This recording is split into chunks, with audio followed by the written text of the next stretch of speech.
Entonces el carcelero los sacó y les dijo: Señores, ¿qué debo hacer para ser salvo? Ellos le dijeron: Cree en el Señor Jesucristo y serás salvo tú y toda tu casa.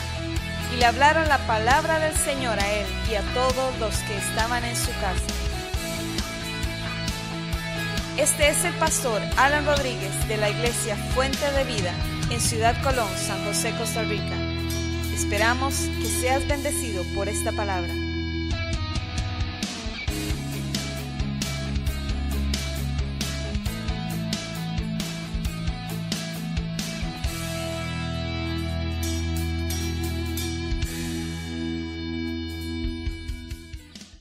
Porque Dios es un Dios de propósitos. Y así, ese es el título de este mensaje, el Dios de los propósitos. ¿Ustedes creen que Dios vive al día ahí, a lo que salga cada día?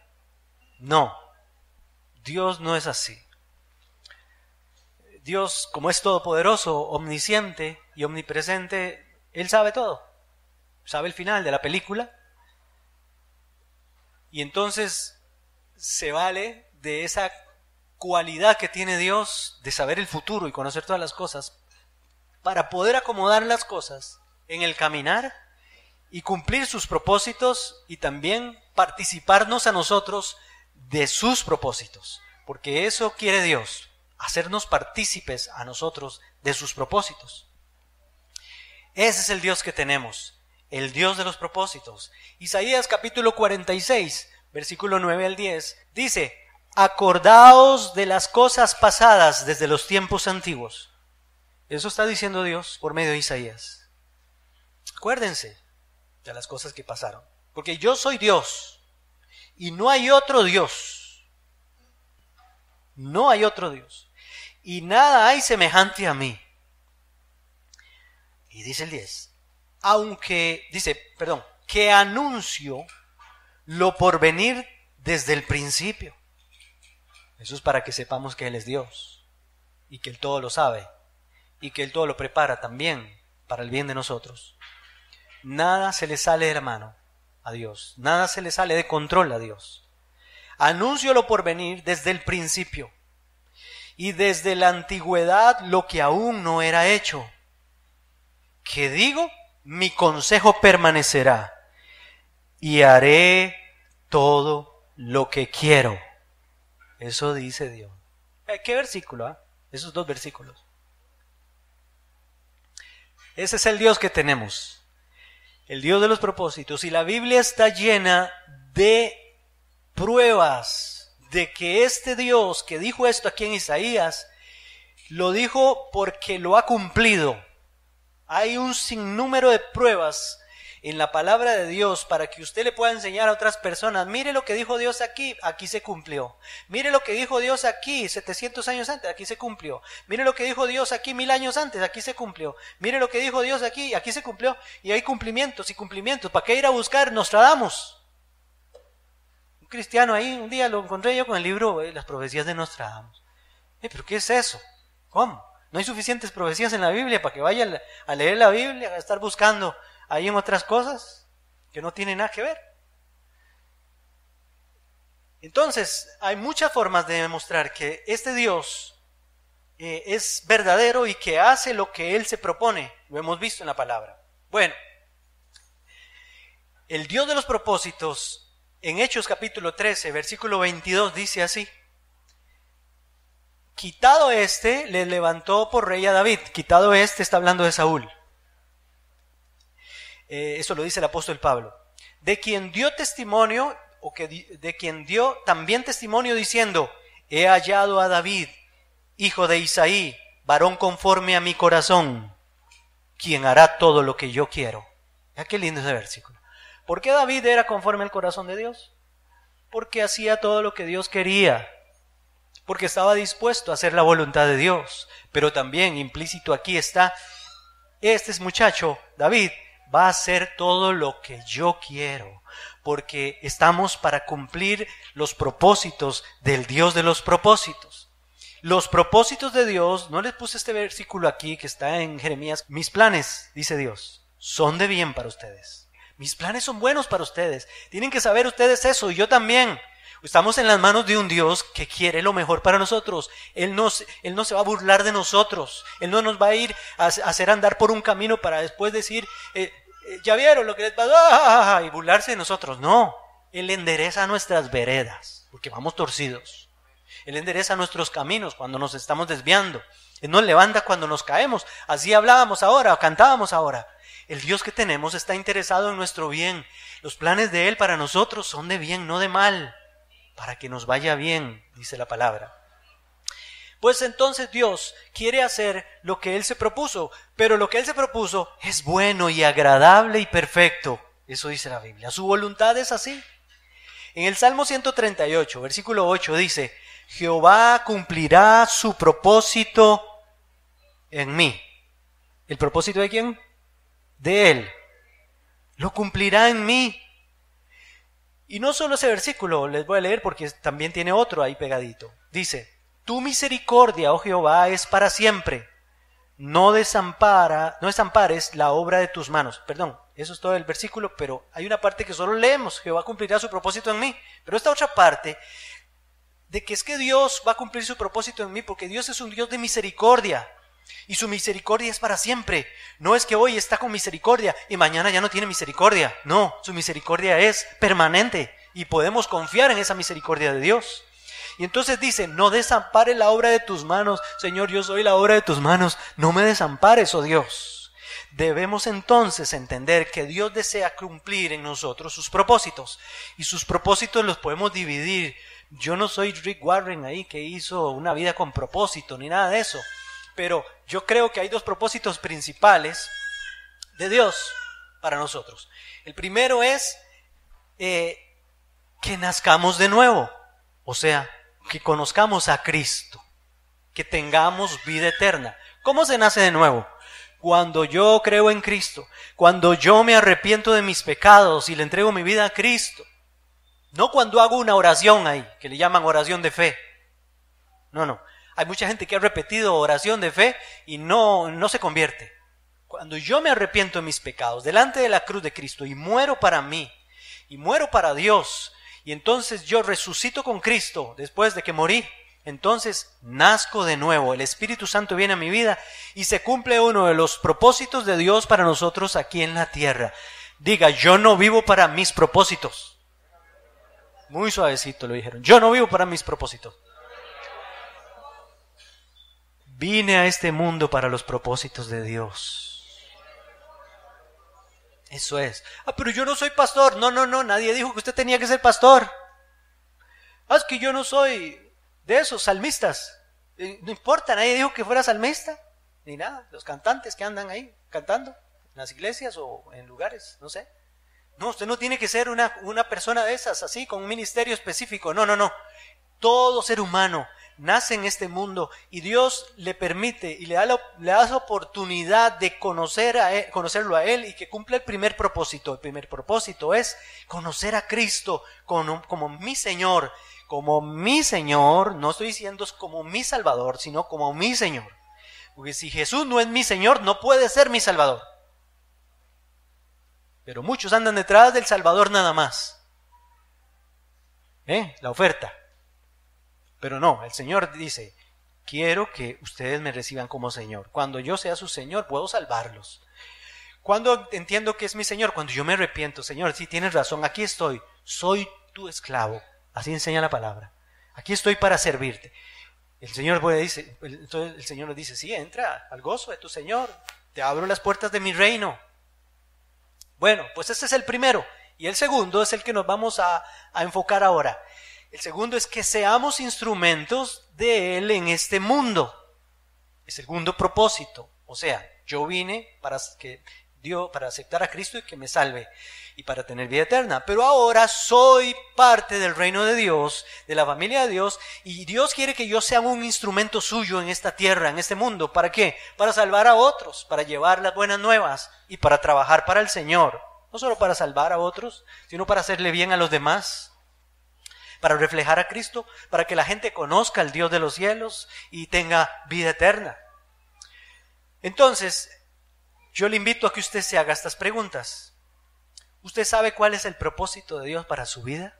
Aparte del que primero hablamos. Demos por un hecho el primero, que todos los que estamos aquí, si morimos ahora mismo, vamos para el cielo, porque entregamos nuestra vida a Cristo. Y si usted no está seguro de eso, conviértase. Nazca de nuevo. Ok, aparte de ese, ¿usted sabe cuál es el propósito de Dios para su vida? O sea, es que la mayoría no lo saben y viven al día. Viven de día en día. Es como cuando nosotros vamos al supermercado, algunos van cada quincena, algunos van cada semana, algunos van cada mes. Porque se hicieron ya una lista de todo lo que van a necesitar en un mes. Por ejemplo, la pastora y yo vamos casi que cada 3 semanas al supermercado. Entonces ya sabemos qué tenemos que comprar porque ya hace un menú, tal vez, una cosa así, sabe qué cantidad de cada cosa. Entonces estamos preparados cada mes. Otros se preparan cada quincena, pero algunos no saben ni lo que se van a comer ese día. Mira, toma, aquí está esa platilla, anda a comprarte un pollillo, anda a traerte un salchichón y una mortadela. ¿Verdad? O sea, ¿y mañana qué comeremos? Mañana veremos, a ver. Muchos creyentes viven su vida cristiana así, no saben ni lo que están haciendo aquí en la tierra, ni para dónde van, ni qué quiere Dios con ellos. Y a eso no nos llamó Dios. Dios nos llamó a que estemos alineados con Él y sus propósitos, que trabajemos para Él. Ahora, otra de las preguntas que les quiero hacer es, ¿estás caminando en los propósitos de Dios? Si usted ya conoce el propósito, ¿usted está caminando en los propósitos de Dios? Porque algunos no viven para los propósitos de Dios, aunque lo sepan, viven para sus propios propósitos, viven para su propia vida. La mayoría, diría yo, viven para sí mismos.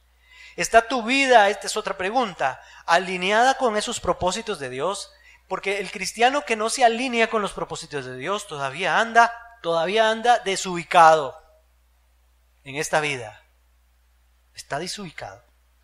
Si usted es ingeniero, Dios no lo puso en esta tierra solo para que sea ingeniero, sino para que use su ingeniería para glorificar a Dios. Si usted es ama de casa, Dios la puso para que glorifique a Dios por medio de eso que hace. Si alguna es doméstica y trabaja en casas, Dios permite que usted sea doméstica para que lleve la palabra de Dios a las casas donde trabaja. Y para otras cosas más. Eso es lo que Dios quiere de nosotros. Por eso ninguno de nosotros se puede quitar el tiro de decir, yo no soy pastor, aquí yo no trabajo en la iglesia. No. Dios no lo llamó para que usted se meta en su casa y se quede ahí y nada más. No, es para que donde quiera que usted va, le hable a la gente de Dios y le comunique cosas importantes de parte de Dios. ¿Cuántos años, esta es otra pregunta, cuántos años se necesitan para que usted cumpla el propósito de Dios para su vida? ¿Cuántos años se necesitan? Dígame usted. Porque esta pregunta es importante, porque alguno puede decir, bueno, yo sé, soy cristiano y todo, y Dios quiere, algún día sentí que Dios me dijo que hiciera esto y esto, pero todavía no. O algún muchacho puede decir, no, es que todavía soy muy joven. Es el síndrome de Jeremías. El síndrome de Jeremías, Señor, no, es que soy un muchacho y no sé hablar. El Señor le dijo, no diga que no sabe hablar, porque yo he puesto mis palabras en su boca para que vaya y hable.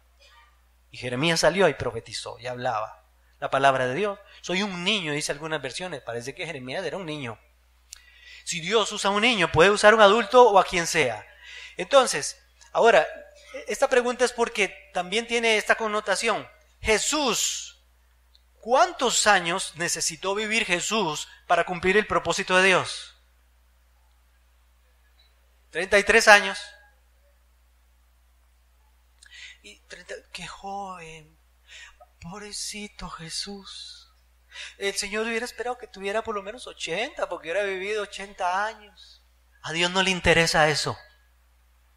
A Dios no le interesan los años que usted vaya a vivir aquí en la tierra. Perdone que le diga eso. Porque para los propósitos de Dios, Dios lo único que necesita es que usted se disponga y que viva la vida para Él. Jesús vivió 30. Es que era Jesús. No, lo siento, tenía un primo que se llamaba Juan el Bautista. Y duró lo mismo. Más o menos a la misma edad, estaban separados por unos meses, Jesús y Juan el Bautista.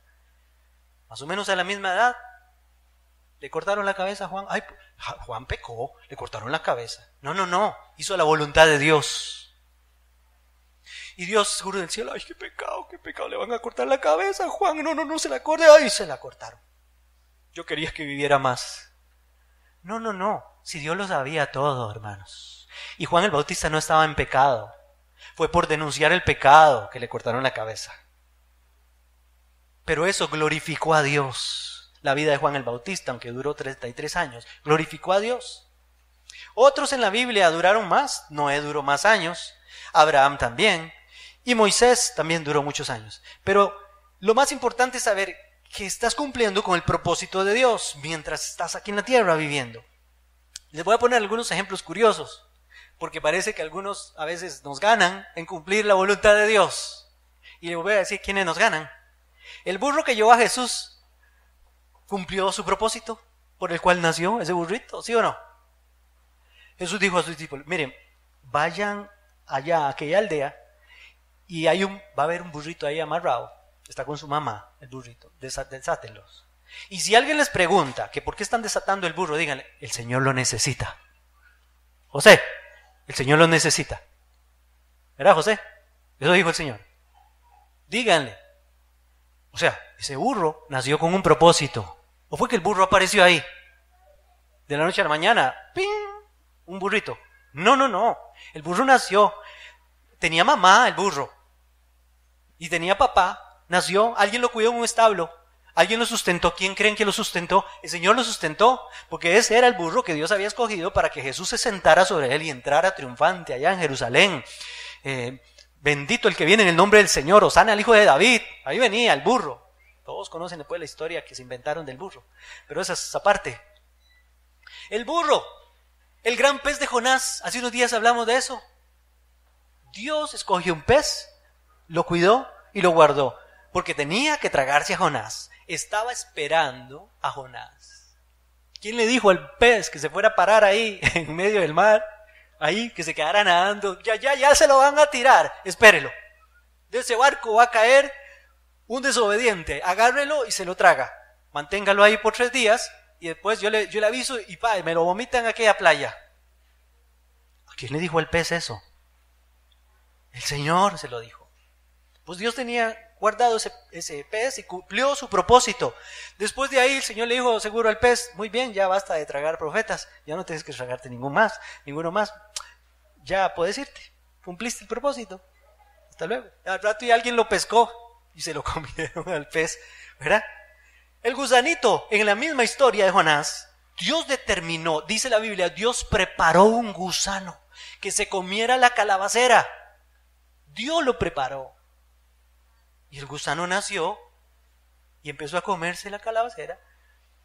Y Jonás se llenó de chicha, de cólera, porque le habían quitado la calabacera que le hacía sombra. Pero ese gusano cumplió el propósito de Dios. Después de ahí, alguien seguro lo majó al gusano. Les voy a mencionar otro, la mula de Balaam. Era una mula que el Señor le enseñó a hablar. Y entonces le habló a Balaam, yo no sé si han leído la historia, y si no, el que lee entienda. Otro personaje muy interesante, mire, que el Señor lo preparó y le dijo, mire, yo lo voy a meter en clases de canto, aquí toda la vida, para que usted, lo necesito en una madrugada, para que usted me pegue un canto ahí bien bueno. Cuando se oyó, ¡Kikiriki! El gallo de Pedro. Pues ¿quién le dijo a Dios, al gallo que cantara? Pues el Señor lo preparó para que le cantara a Pedro y Pedro entendiera el mensaje de Dios. Las serpientes que mordieron a los hebreos en el desierto.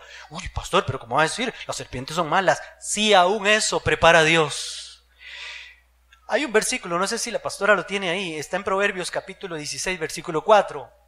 Sí, mire lo que dice, todas las cosas ha hecho Jehová para sí mismo. Y aún al impío para el día malo. ¡Ay, mamá! ¿Sí? Cuando andamos en desobediencia.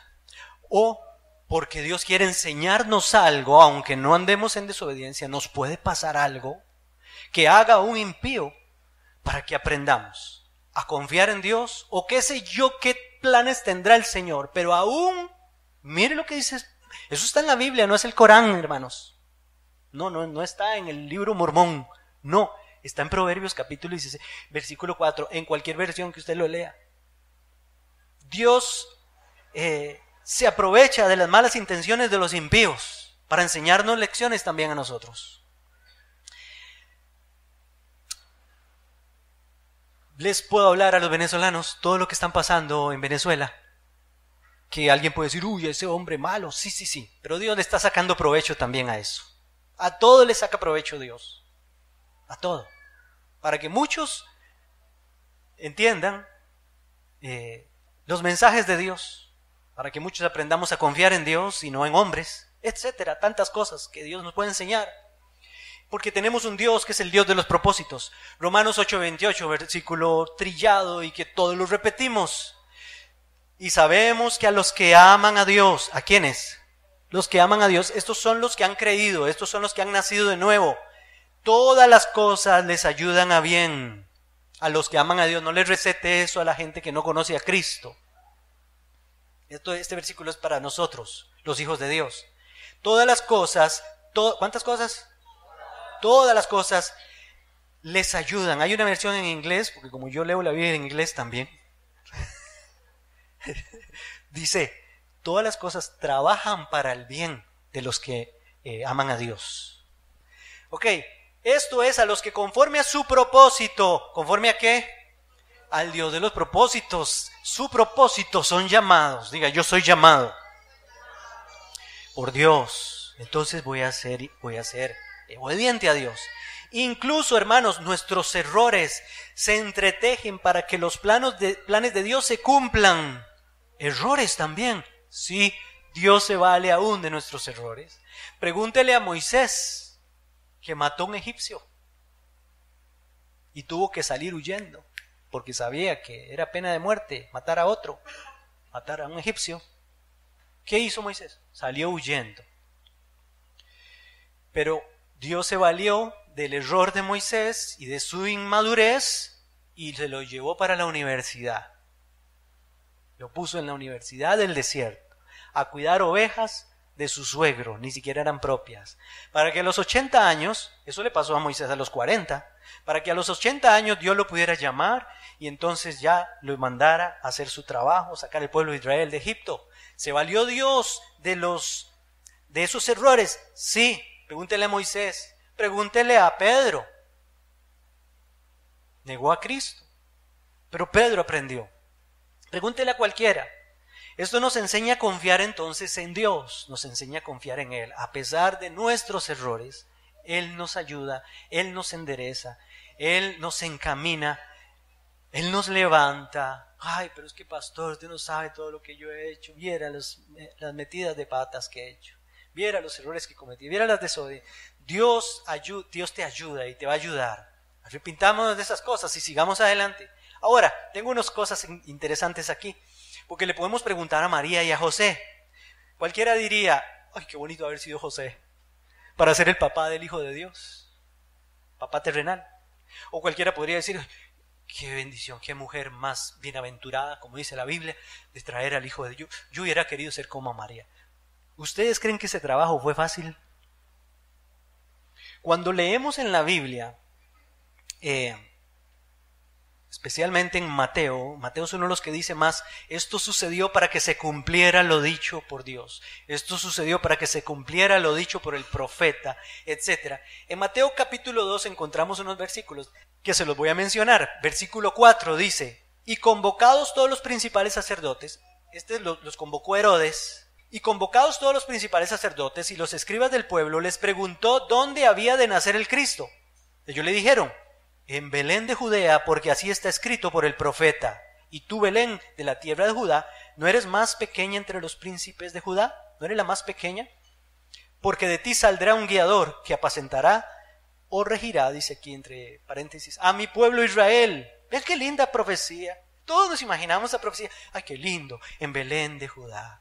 Pero ¿qué tuvo que pasar María y qué tuvo que pasar José para llegar a Belén? Caminaron como 90 kilómetros. No sé si caminaron o María venía en carreta, no dice si venía en carreta, o venía en burro o en mula. Yo no sé en qué venía o a caballo, pero ahí está Eliana. Eliana, es difícil. ¿Ya cuántos meses tenés?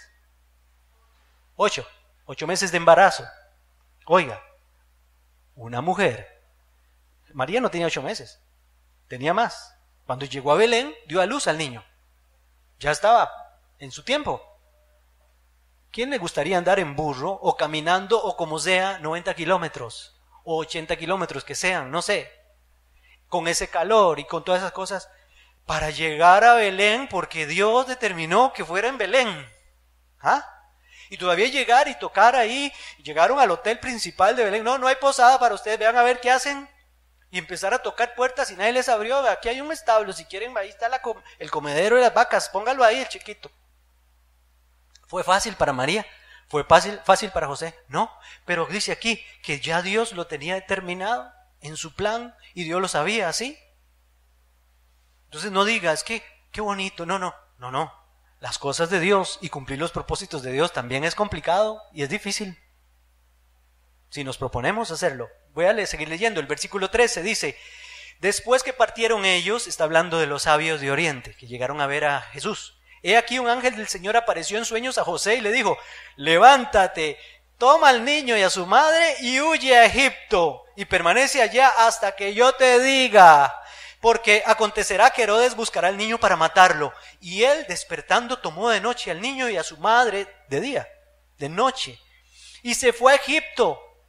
Y estuvo allá hasta la muerte de Herodes. Seguro José estaba, que se muere Herodes todos los días. Hermanos, no fue que José se devolvió, vivían en Nazaret, llegó a Belén. Y ahora sí, María, vámonos otra vez para allá, la carpintería, el negocio, la familia. ¿Te acuerdas todas las cosas que dejamos en la nevera? Se nos van a poner malas lo que dejamos en la alacena. No.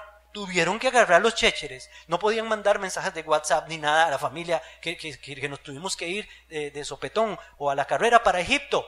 ¿Tenían familia en Egipto? No dice la Biblia que tenían familia en Egipto. A ir a pulsearla ya. Jesús fue un emigrante. ¿Sabe lo que los emigrantes pasan?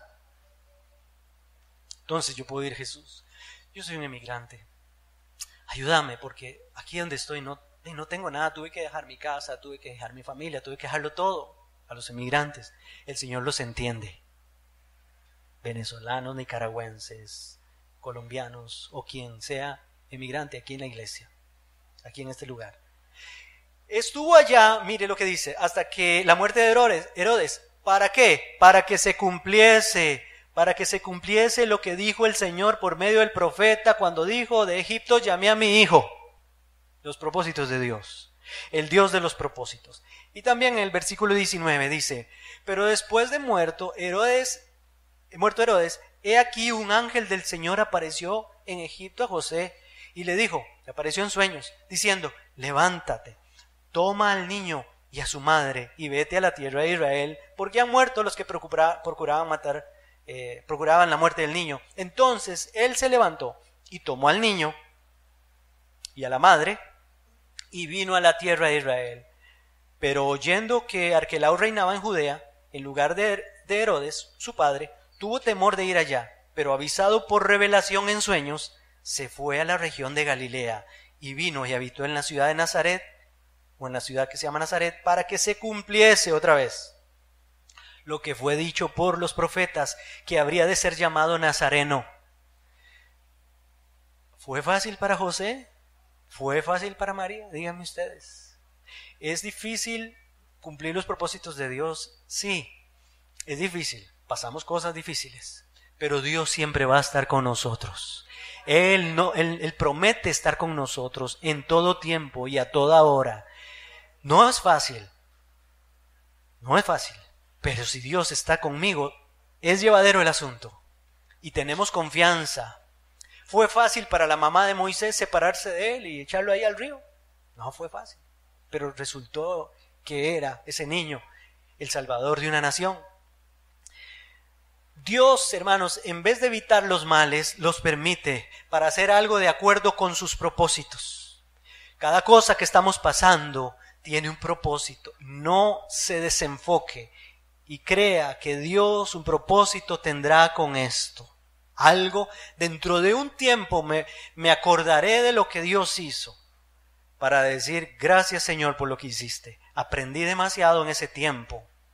Gracias Señor, porque ahora entiendo lo difícil que fue aquel propósito. Ahora entiendo por qué fue y para qué fue aquel propósito o aquella cosa que pasé.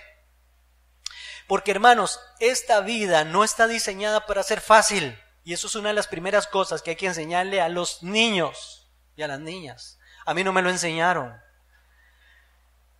La vida no está diseñada para ser fácil. La vida es dura, la vida es difícil. Pero quiero decirles esto. También la vida nos da razones para creer que Dios no es bueno. Y eso es lo que le pasa a un montón de gente. Pero ahí está la prueba. Él quiere nuestra confianza. Que aunque a veces las cosas se ponen tan difíciles que podamos creer que Dios no es bueno, Dios es bueno. Y para siempre es su misericordia. Él sigue siendo bueno. Creámosle a Él. Dios quiere nuestra confianza a pesar de las circunstancias tan difíciles que pasamos. Porque la Biblia dice, sin fe es imposible agradar a Dios. Y Él quiere aquilatar la fe. La fe comienza un poco floja cuando empezamos en Cristo, pero Él quiere meterla al horno para que así como el metal en el horno se purifica y se aquilata, así quiere Dios que la fe se aquilate cada vez más, la nuestra, y seamos más fuertes cada vez. Eso es estar alineado con los propósitos de Dios. Pablo y Silas, en una cárcel, después de ser azotados, pudieron haber dicho, Dios es malo, mire lo que permitió. No sé. O pudieron haber dicho, se le salió de control a Dios esto que está pasando, ve cómo estamos sangrando y nos metieron en la cárcel, estamos pegados al cepo, las manos, los pies y la cabeza, ¿ahora qué? No, estaban ahí y entendían esto, que hay un Dios que tiene propósitos. Y aún en esa cárcel hubo salvación. Porque aún en esa cárcel, cuando comenzaron a glorificar y exaltar a Dios, el lugar tembló, se vino un terremoto, se soltaron sus cadenas y el carcelero terminó aceptando a Jesucristo como su Señor y como su Salvador y toda su familia con Él. Y se estableció ahí una iglesia en Filipos. ¿Tiene propósitos Dios? Sí. Dios quería que se salvara el carcelero y su familia. ¿Cómo hago para llevar a Pablo ahí? Y ahí voy a tener que hacerlo pasar por un trago amargo. Echo fuera un espíritu de adivinación de una muchacha divina, no divina, sino adivina. Le echó fuera el espíritu de adivinación y entonces Pablo y Silas terminaron en la cárcel por eso. Le hicieron bien a una muchacha, la liberaron, pero terminaron en la cárcel. Pero en la cárcel también hubo liberación. Y conocieron a Cristo. ¿Fue difícil? Sí. ¿Fue duro? Sí fue duro. Pero estaban cumpliendo los propósitos de Dios. Ok. Hay una frase de Jesús que me impacta, me gusta esta frase. Juan capítulo 13. Mire lo que dice. Es que desde el versículo 4, el que nos interesa es el versículo 7. Pero mire lo que dice. Se levantó de la cena y se quitó su manto y tomando una toalla se la ciñó. Luego puso agua en un lebrillo y comenzó a lavar los pies de los discípulos y a enjugarlos con la toalla con que estaba ceñido. Entonces vino Simón, Pedro, y Pedro le dijo, vino a Simón, ¿verdad? Y Pedro le dijo, Señor, ¿tú me lavas los pies? Como diciendo, no me lavo los pies, ¿cómo se le ocurre? Yo no permitiré que usted me lave los pies. ¿Cómo me vas a lavar los pies? Y respondiendo Jesús le dijo, lo que yo hago, tú no lo comprendes ahora, mas lo comprenderás después. Eso es lo que te dice Dios hoy. Hay cosas que no entendemos ahora, pero las vamos a entender después. Eso sí nos garantiza el Señor. ¿Por qué estoy aquí en Costa Rica? ¿Por qué estoy aquí en Ciudad Colón? ¿Por qué te trajo el Señor a Ciudad Colón? A nosotros también nos trajo. Ya sabemos nosotros por qué estamos aquí. Dios nos va a enseñar por qué estás en esta iglesia. Dios te va a enseñar por qué estás en ese barrio donde vives, por qué estás en ese trabajo que tienes. Entonces, ahí vamos a entender. No nos neguemos a eso. Esperemos el tiempo de Dios y Dios nos mostrará sus propósitos. Volvamos a ver atrás y contemos todos los bienes que han resultado a partir de la adversidad y aún los bienes que han resultado de nuestros errores. Al ver atrás vemos la mano de Dios en todo. Yo no sé si usted puede volver a ver para atrás y decir, bueno, cometí muchos errores y aún esos errores aprendí de esos errores y el Señor me levantó, ya no los vuelvo a cometer más. Y si no hubiera sido por eso, yo no hubiera aprendido la lección. Y a partir de eso también nació esto otro, una bendición, porque Dios, todas las cosas que nos pasan, las trabajan para el bien de nosotros. Pero no siga viendo para atrás y para atrás y para atrás y para atrás, porque si no se va a frustrar. No, vuelva a ver para adelante. Le decía a un hermano un día de estos que nosotros es como ir manejando en carro. Usted va manejando en carro y vuelve a ver por los retrovisores nada más para cerciorarse de que no hay nadie atrás que usted le pueda golpear o puede pasarse de carril o etcétera. Los retrovisores sirven para ver para atrás unos segundos. Pero usted no puede ir manejando viendo por el retrovisor, porque si usted va manejando viendo por el retrovisor, todo lo que perdió, todo lo que pasó, todo va a chocar de frente con alguien. Y su vida va a ser un caos. Vea para adelante, vuelva a ver para atrás solo para acordarse que no cometa errores o para alegrarse de las cosas que Dios le ha ayudado y todas las cosas que Dios ha hecho por usted. Pero sigamos hacia adelante. Entonces, hermanos, si meditamos en estas cosas, nos damos cuenta de que aún nuestra muerte, aunque sea trágica, vamos a glorificar a Dios con esa muerte, aunque sea trágica, hemos cumplido con sus propósitos. Si hemos cumplido con sus propósitos, lo vamos a glorificar.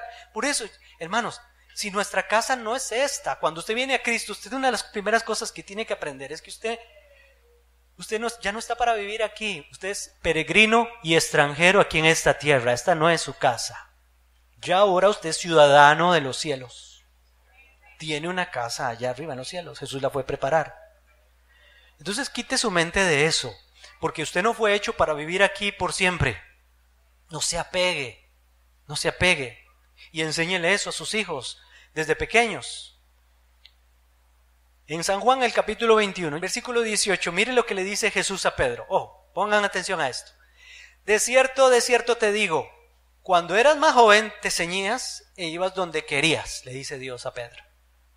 Y ahora la cosa no va a ser así, le dice Dios. Mas cuando seas viejo, extenderás tus manos y te ceñirá otro y te llevará a donde no quieras. ¿Qué es eso tan raro? El versículo 19 dice, esto dijo, lo explica Juan, dando a entender con qué muerte había de glorificar a Dios. Y dicho esto, añadió, sígueme. Pedro, va a llegar el momento donde alguien te va a llevar a donde usted no quiere ir y vas a tener que morir ahí. Extenderás tus manos y te ceñirá otro. Estaba hablando de la muerte de Pedro. La historia sabe y la historia cuenta que Pedro murió crucificado.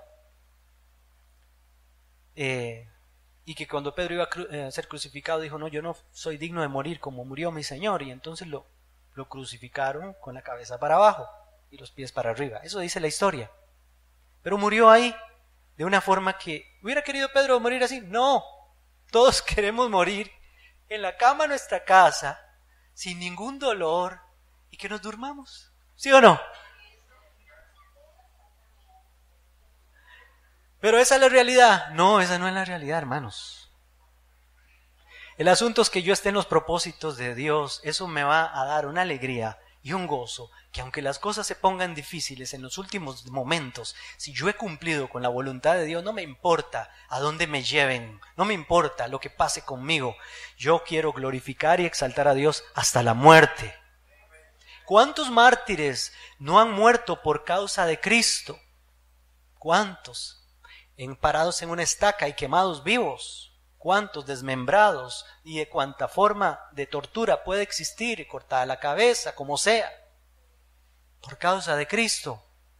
Y están allá en los cielos, allá están, esperándonos a nosotros, pero glorificaron a Dios con su muerte.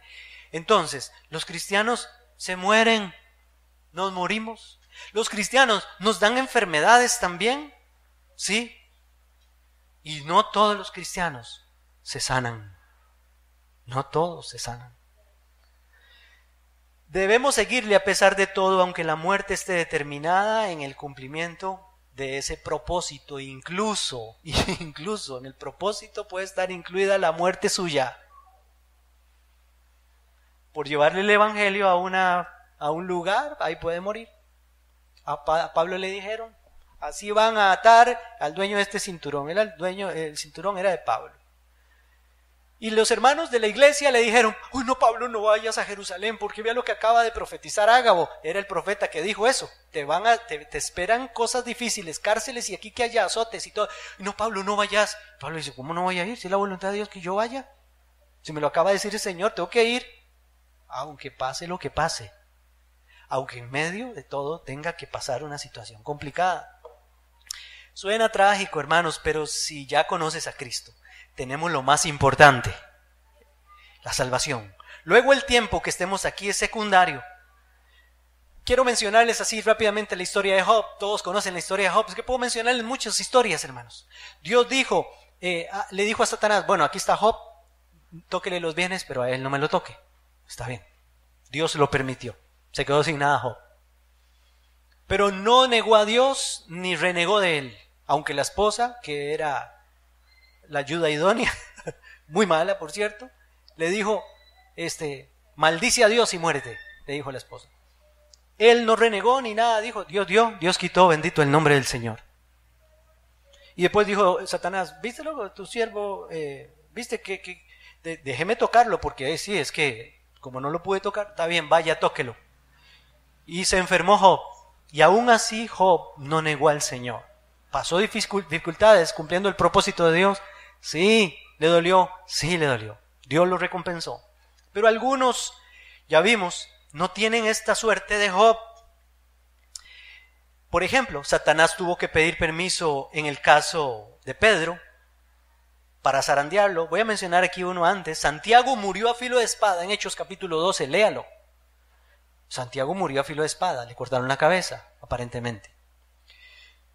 Pero Pedro no, Pedro entró a la cárcel y Dios mandó un ángel para que lo sacara de la cárcel. Pero uno glorificó a Dios con esa muerte. Esteban fue apedreado en el capítulo 17. Pablo fue salvado en Hechos capítulo 14 de una pedreada que le dieron. No se murió como Esteban, Dios lo salvó. Pero en 2 Timoteo ya vemos a Pablo decir, estoy próximo a ser sacrificado. El día de mi partida está cercano. Ya Dios me lo dijo. Voy para la muerte. Le iban a cortar la cabeza a Pablo. Por lo demás me está reservada la corona de justicia, la cual me dará el Señor juez justo a mí y a todos los que aman su venida, dijo Pablo. Ahí voy, estoy cumpliendo el propósito de Dios. Pedro fue pedido, les decía ahora, para ser zarandeado por el diablo. Negó a Jesús, pero no se suicidó como Judas. Judas se suicidó, es cosa de él. Lo que les quiero decir es que a uno les acontece de una forma y a otros de otra. Y para ir acabando, hermanos, recientemente vimos la historia de uno de nuestros contemporáneos, vimos la historia de Julio Melgar, un hombre de Dios de nuestra generación. Lo vimos morir de 45 años. ¿Quién se quiere morir a los 45? Díganme, ya yo pasé por los 45. Tengo 48. Yo creo que nadie quiere morirse a los 45. Con 3 hijos jóvenes, adolescentes, ya muchachos, y una esposa. Y con muchos planes, y sirviéndole al Señor. Murió por un cáncer. Uy, a los cristianos les da cáncer. Después de que toda América, por lo menos entera, Latinoamérica y Estados Unidos, estaban orando por él, aún así, se murió el hermano.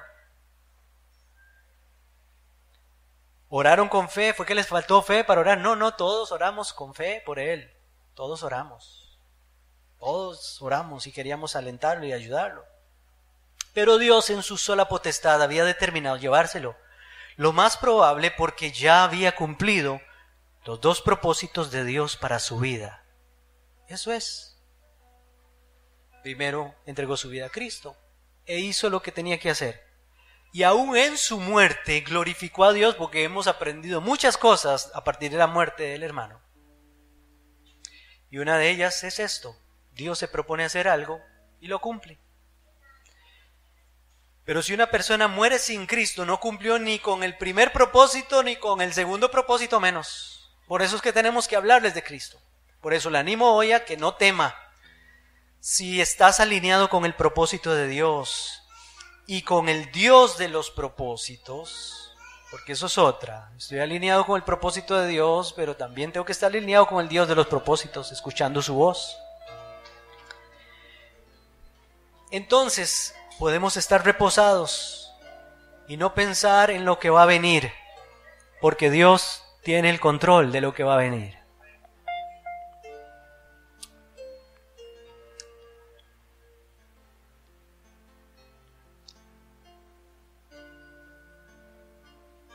Reposemos.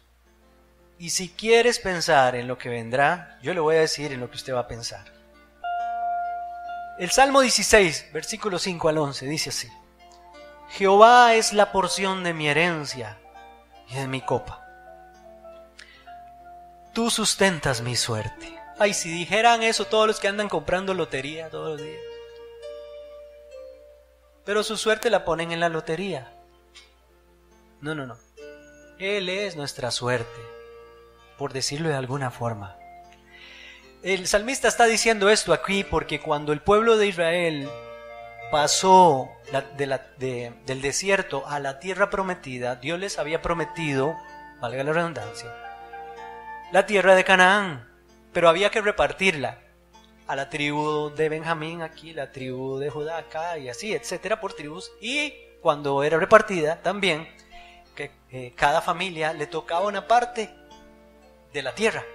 Entonces ponían unas cuerdas para marcar con esas cuerdas que le tocaba a cada uno y lo hacían a la suerte. A algunos les tocaban lugares preciosos, un lugar seguro donde había una naciente. ¿Qué tal que le hubiera tocado donde había una naciente de agua? Seguramente había árboles fruteros, dijo aquel, árboles frutales. Seguramente podían sembrar un huerto. Qué lindo el lugar que me tocó, una montañita bien linda. Ya en la cima voy a poner mi casita. A otros tal vez el lugar no era muy bonito, pero le tocó. Pues el salmista está hablando de eso. Él es la porción de mi herencia. Me tocó lo mejor que puede haberme tocado. Tú sustentas mi suerte. Entonces dice el versículo 6: las cuerdas me cayeron en lugares deleitosos. Y es hermosa la heredad que me ha tocado. Diga, yo tengo una heredad que es hermosa. Las cuerdas me cayeron en lugares deleitosos. Eso es para usted, agárrelo para usted. Este tiempo que estamos viviendo aquí, corto tiempo, es poquito. Siga tomado de la mano de Dios. Porque aunque tengamos algunos tengan escasez aquí, algunos no tengan su propia casa, algunos estén arrimados, tal vez se sientan arrimados, no tengan su lugar, manténganse enfocados como Jesús se mantuvo enfocado con la mirada en el galardón allá en los cielos. No quitemos la mirada. Abraham tenía mucha plata y no hizo una ciudad. Tenía plata, tenía camellos, tenía ovejas, tenía cabras, de todo tenía Abraham. Era millonario, era rico Abraham. Bien hubiera podido hacerse una ciudad, la ciudad de Abraham, con una casota ahí en el lugar mejor. No, pero Dios le dijo: no, Abraham, entienda hacer la cosa. Y usted lo puede leer en Hebreos, en la carta a los Hebreos. Tenía la mirada puesta allá, en la ciudad inconmovible, la ciudad celestial. Él tiene algo para nosotros en otro lado. Y dice el salmista, versículo 7: bendeciré a Jehová que me aconseja, aún en las noches me enseña mi conciencia. A Jehová he puesto siempre delante de mí, porque está a mi diestra, no seré conmovido. Él está conmigo, nadie me moverá de ahí. Se alegró por tanto mi corazón y se gozó mi alma. Mi carne también reposará confiadamente. Repose usted en las promesas de Dios, en su carne. Y a la carne sujétese y repose, porque Dios está con nosotros. Porque no dejarás mi alma en el Seol, ni permitirás que tu santo vea corrupción. Me mostrarás la senda de la vida, en tu presencia y plenitud de gozo, delicias a tu diestra para siempre. Ese es el Dios de los propósitos.